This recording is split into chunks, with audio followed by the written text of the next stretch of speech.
Okay, today we are describing how deserts, rivers, mountains, coastlines, or even wars affect the population in terms of where people live, the type of work they do, and how they travel. So we're going to start with the description because it says describe someone who lives along the Tigris River in Turkey.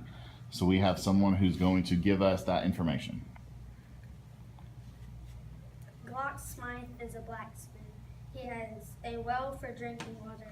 In his town, it is kind of like Cleveland. It's small, but there's still people there.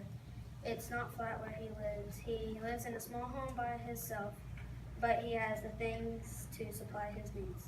Very good. All right, so now we're going to describe someone who lives along the Mediterranean Sea in Israel.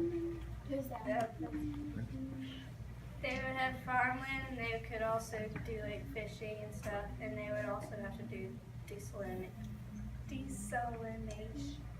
can't pronounce it. Okay, desalination, what is that? That's when they take the salt out of the water so that they can drink it. Okay, all right.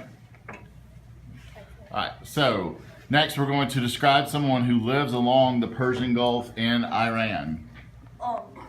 There are a lot of mountains there, so it will not be very well populated. He could work in transportation, shipbuilding, repair, or oil companies. There are paved roads, but there's not many cars, so there's a chance he couldn't have a car. Okay, good.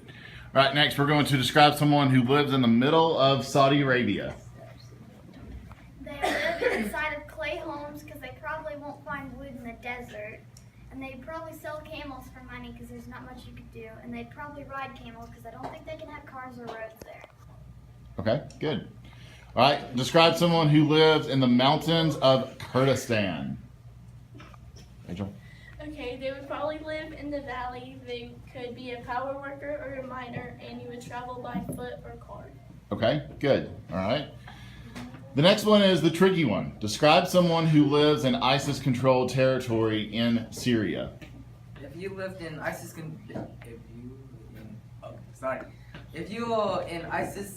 territory in Syria, they would tell you what to do. They would tell you you have to walk where you live and how you travel.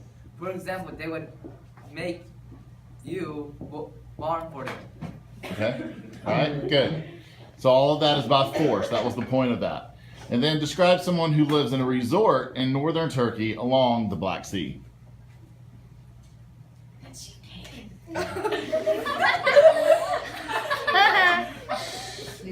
They'll probably get around by bike, car, foot, or even boat. They would probably fish for a living because of the rivers. And it would probably be a cool, mild climate. Okay, good. So the point of this was to tell and describe throughout the Middle East that people, depending on where they live, so their geography plays a role in how they live, the type of work they do, and how they travel. Good job.